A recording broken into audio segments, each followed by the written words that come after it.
large caramel macchiato with an extra shot and whipped cream, please. Come again? Wait, hold on. How much is that? $4.85. Okay, better drop the extra shot. What does that make it? $4.20. Better make it a small. What does that make it? $3.30. Better drop the whipped cream. What does that make it? Less calories. Oh my God, and he flew all the way to New York to tell me that. That's so romantic. It's beautiful, really. You're not even allowed to leave the state. What's that now? It's the Al Travis Show, and one of our favorite parts is with Senator Susan Kent. We call it Cleanup in on 9 or Yeah, but. Senator, how are you? Well, I am sitting here on a cloudy day, but by the beautiful shores of Lake Superior, so life is good in my world. Your neck of the woods when you're up there, let me ask you this, because the Bemidji area, north of Brainerd, really got hit with wind, and I don't know if they call them. You know what really bothers me about science? Well, it wasn't technically a tornado. Do you really care if it's knocked all the trees down, did damage? Right. I don't really care, but I feel sorry for them. If anyone in that neck of the woods needs some help, and we can, let me know at al@altravishow.com. I'm not sure, but we'll help. Any chance your neck of the woods was fine? I mean, that stuff doesn't generally just stop. Yeah, no, it was just heavy rain here. I was not here for it, but we had weird winds a few weeks ago off the lake, which is kind of unusual the way Backwards. that goes. And so a lot of trees came down in a few spots. Okay. And we were out walking yesterday, hiking in the woods. I know you love when I talk about being out in nature. And there were some trees down in that direction. Like, yep, that was from them. So, yep. It isn't my problem walking nature. That's why we purposely made, and I still call it the new zoo because that's what we called it when we were up. Yeah. Want to wander around? The animals are locked up. Wander, take a look around. You go up there where you're at, and maybe you just feel comfortable because you think you're faster than your husband. You can run faster. I don't know, but there's no safety in the woods where you're at. Bears come to the door. Well, it walked right through our driveway the other day. I was not here yet. Husband and son were here. It was a mama bear followed by, I kid you not, 3 cute little cubs. No. They were so adorable. And one of them was dilly-dallying. And so mom and the 2 siblings are further up the driveway. And you see the little one kind of look around and go, oh, crap, and starts running to catch up. See, I know that's quite adorable for you now. Now know that within a year's time, 4 massive bears, no longer dawdling, they're called looking for food or people. Yeah. That doesn't scare the bejesus out of you. We'll just stay out of their way, They just walk by. You built a house in their backyard. What are you talking about? Stay out of the way. You're okay. And then yesterday there was another one, and did not have babies. Well, how do you know it's another one? Because it did not have babies, and so I'm figuring a couple days later there is a bear epidemic in your neck of the woods. Yes, that's not good. So fun. It's so cute. Do you have other animals that I'm not sure what? Are they just honey? Do they just eat honey? They're all like Winnie the Pooh. Are they eating the deer up there? What do bears eat? Yeah, bugs. What they do is when we have fallen logs, we put them along our trails, and so they turn all those logs over and they dig in the logs and stuff. So we were looking at that yesterday. Do you not have enough things in your life? You're putting logs by the side of the road to feed the bears. This is a serious life endeavor. This is something you do? Well, it's our trails. We hike and we walk and we thus drawing bears trails to where you're at. You're not listening to yourself. You're baiting the bear. The logs fall in the woods, and we take them and put them alongside the trail so that and then the trails get weed whacked to make sure that we can still use them. So. I have no doubt the rest of us that are listening to this, you got to be kidding me. I bet there are people who completely appreciate the forest management you are forest managing to bring the bears to your neck of the woods. I don't get okay. To keep our snowshoe trails. Come on. Oh, you do this in the winter too? Okay, I got nothing. Yeah. Okay, you health nut. Okay. Before we went on, we were talking about things we would or would not talk about today, and people are listening to the show realize I've just been whining. I don't know when I want to get back into the politics of Minnesota. I really don't. I presume it will be after this weekend. Not today, basically. Well, and tell me if I'm wrong. I went through the paper and, the big story, Walz's poll numbers are down with Republicans. I know. Color me surprised. I'm sorry. We should discuss this in depth. I think that falls under dog bites, man. I mean, come on. Yeah. So then we just stop talking about the things that are going on that are seeming important to me. Can we at least wait to the burial of the Hortmans? See, I know every radio manager in this group is like, Al, try to be upbeat and talk about something important. I don't know. I don't care about Walz's. It doesn't matter what it is today, because 18 months from now or whenever I'm having an issue. But one thing we did do with you, and I'm blaming you completely, and everybody's kind of getting a feel for it now. After last week, we discussed that people need to understand that politicians are humans.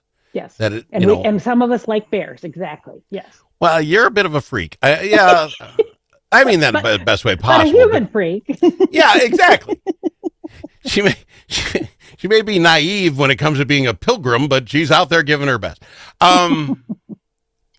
So I started, and I think I told you, back in the day, we did 11 rapid fire questions on my TV show. I brought that up. That was, yes. I remember the very first time I did your TV show. I realized how hard my little questions, yes. How hard it was to get 11 in all the time, and then if I go do this on a daily, I'll never do it. But what I have done, and we've decided to do, is I'll ask a 11 rapid-fire question to politician-type people every time they're on, and we'll just start there. So we always start with your craziness, so maybe we don't have to, but I'd like to ask you the first question. Is that fine?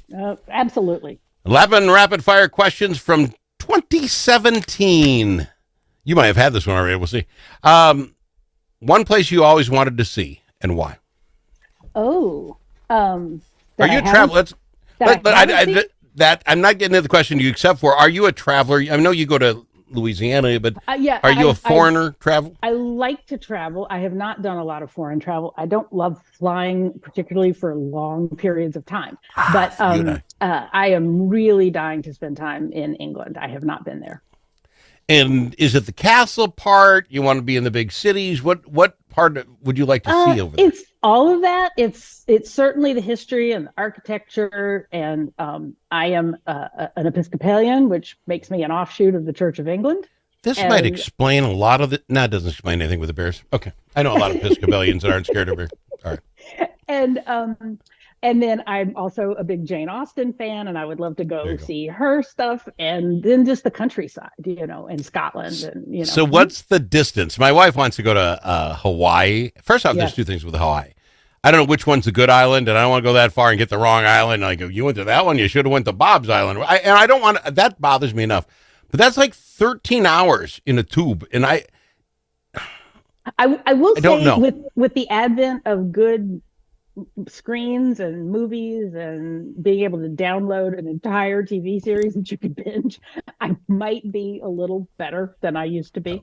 But I remember. Is there a number? Is there a number that scares you? You go to Louisiana, and that's 3 hours, I suppose. I mean, yeah, it annoys me. I hate the travel industrial complex and the all that stuff. You're saying that you hate other people that close to you. I get that. I hate that. That's the worst. I did not say that part, but that's what I thought you said. That's what I heard. Yeah, no, I was talking about all the check-in lines, and it used to be a pleasant experience to go on an airplane, and it didn't used to bother me a bit. And it's not that I'm scared of flying. It's just become such a hassle. I don't think I'm going to fall out of the air, but I don't like that app that. I don't know who you are. Literally on my left. Can I be the elbow? My wife and I we have the elbow thing worked out where we don't bump a lot. It seems we know where the other person, but you don't know the stranger on the other side. Right. Are they the elbow guy or am I? I don't. Yeah. When we went in November to New Orleans to see my stepmother for her birthday, the three of us went. So we got to have our own row. I got to be with my people. It was all good. So okay. The other thing I was just going to ask quick. Forever, and this has nothing to do with TSA, but forever you couldn't put your Wi-Fi on the plane now, right? Because it was going to crash the plane. Put your phone on, put it on the airplane mode. You're going to kill us all. Right. Now for like $60, you can have your Wi-Fi. What did they do to the planes? They've been screwing with us this whole time. When did that change? Well, and Delta, if you're a member of their, frequent flyer thing, and all you have to do is sign up. It doesn't mean you have to, I had mine that I didn't use for years when I was a stay-at-home mom, and then I was able to use it again. But you get it for free. You just, you plug in. But what changed? They were lying to us when that first started. I'm like, how can my phone down this plane? Well, we don't want too many on. It'll muck with the electronics. Yeah, you don't want the cell phone signal on, so you still want it. You want that off. You want it in airplane mode, but you can turn on Wi-Fi, their Wi-Fi. Yeah, that's what I'm saying. If you have the right perks, then you can get it. All of a sudden, the plane's much safer now for such things. Everybody I'm not a fan. sign up for your frequent flyer, because I don't really fly much other than Delta these days, because that gets me where I need to go. Delta, But the last one I flew, had the TV thing on there. Loved it. So yes, I'm not their ripping TV Delta. thing is good, but then if you have the frequent flyer number that costs you nothing to sign up for, you can use that and get their free Wi-Fi. And this is brought to you by Delta and Senator Susan Kent. More after this on the Al Travis Show. Achieving your financial goals requires individual planning and a comprehensive approach. At Midwest Money Management, our mission is to provide you with the knowledge, tools, and confidence to feel comfortable financially today and secure about tomorrow. Learn more at MidwestMoneyManagement.com. That's MidwestMoneyManagement.com. Securities offered through JW Cole Financial Inc., member FINRA and SIPC. Advisory services offered through JW Cole Advisors Inc., Midwest Money Management, and JW Cole Financial Inc. and JW Cole Advisors Inc. are unaffiliated entities. Think about it. Now that school's out for the summer, how are Minnesota students doing? Not very well. Minnesota ACT scores fell again last year and are the lowest they've been in 10 years. In fact, fewer than half of Minnesota students can either read or do math at grade level. Think about it. We used to brag about our schools. Now we're losing to states like Mississippi. Visit AmericanExperiment.org for more information. Think About It is brought to you by Center of the American Experiment, Minnesota's think tank.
Amongst friends, the Al Travis Show. Nothing but talk. And we've got our Senator Susan Kent on with us, just talking random things. I don't want to get all negatrometer here, but I want to. What's appropriate? Yeah, but here we go. Buckle up. The Hortmans, because it isn't just Senator Hortman's, but the funeral. I'm just gonna have to stop you there with a little cleanup on aisle 9. Because she was a dedicated House member, and I'm sorry. Yeah, thank you. Let's get the story straight. No, I thank you. I say this from a place of love to you and Melissa, because let's get it of right. all things, she does not want to be called a senator. And let's go Speaker of the House. By the way, I know it was the emeritus or whatever. But she was Speaker for some time. We can go with the highest ranking. But anyway, now get back on track. Okay, so the funeral at the Capitol is Friday. Noon to 5 is for people the open house. The open. To a Lion State and people can come. Thank you. All that. I appreciate you being here. Yeah. Then Saturday is for the family and a private thing. Okay. Yeah. What's the appropriate thing, do you think? And again, I may be asking this just because again we're going through the similar things with my father's funeral as we speak, which is on Sunday. What's appropriate for such things? Average Joe Minnesotan feels touched, feels sorry for the family. I know this is going to lead the witness. I know they had dogs, the dog service thing, and she liked that, and you could throw money at that. But I'm looking at the family and the cost. I mean, what's the flower people hate me? I'm not a big flower guy because they're gone in another week, and I know they hate me for saying that. What is appropriate, Senator Kent? What is the thing that knuckleheads like me? I wasn't tight with Representative Hortman. I liked her. She's been on the show. I have no issues with her. I feel terrible. What is my play in that? Average guy listening. I mean, I think, the thing about this entire thing, and I was actually talking to somebody on the phone for a while last night, this, for a lot of us who are close to the Minnesota, government scene, this hits on a lot of levels, right? I mean, because it is someone we know, either we knew her personally really well, Absolutely. or, we knew of her or had interacted with her at different times. So there's a personal piece. I mean, I've seen, some of the Capitol Press Corps really emotional over all of this, Sure. because she very much was a human being, and it was a horrible, horrible thing that happened to her and her husband and their dog, and then their family. And I mean, there was a member who wrote a tribute on Facebook just a couple of days ago and said, this is the first time I've been able to do it. I read that. Yeah. And then you run into, we all, people have connections with people who were on the list. The notion that someone had a list, this list was actually really sickeningly well researched, from different things I've heard. And it's very disturbing in a big picture sort of way. And we talked about that and the rhetoric that goes on, that gives permission in a way, not on purpose, of course, but we have to recognize the consequences of our words and our actions. But it creates an environment that someone who is seriously messed up can feel emboldened to do that, so there's a lot that goes on. So thinking about this moment, it's very personal, right? I mean, so if people want to pay respects, if they are also really deeply touched, I mean, people went to the vigil last week, and then this will be an opportunity to pay their respects while they lie in state in the Capitol. And then there will be a service on Saturday that will be, considering it's just to think about what this did to a family. And then the Minnesota political family. It's massive. And so, I'm one who believes in these rituals and rites because I think they help us mark these occasions. Yeah. Mm-hmm. Yeah. And as you be a politician did not answer my question at all. I'm not that tight with her. That's what I'm saying. It's very personal based on everybody's own connection. Okay. So what would you like? I'm sitting here with my dad, right? Older gentlemen, they have what they need. It's not like, so what do you give? I don't know. I mean, in terms of like, is there something to do that way? Yeah. Yes, go if you can go. I'd love that. Support them, but the family's got to need help. Right. And both in the case of the Hoffmans, and this was done through the PTA at the school where Yvette Hoffman is a special educator. There's a GoFundMe for that one, and then there is a GoFundMe for the Hortmans because this is what has happened to their home and their family, and obviously funeral expenses, and then and I do know that Helping Paws certainly, and that is a great. And again, I'm not ripping veterans. Yes, and I'm not ripping any. You give to what you want. My point is, I look at this as the children and the costs and funerals. I'd be honest, shockingly expensive. But anyway, thank you for. But I mean, and my point is, everybody does what they need to do, and whether it's your father, any of our family members or friends, coworkers, and someone like Melissa Hortman, who and her family made truly great sacrifices for our state. Absolutely. Appreciate you talking about it with me. We'll try to do something better on the other side. Is that fair enough?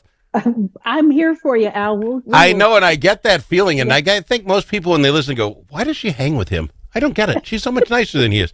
It's Senator Susan Kent, cleaned up on aisle 9. Yeah, but more of that on the other side. If it's your turn to host a game, Grandpa's Barbecue suggests you try something different.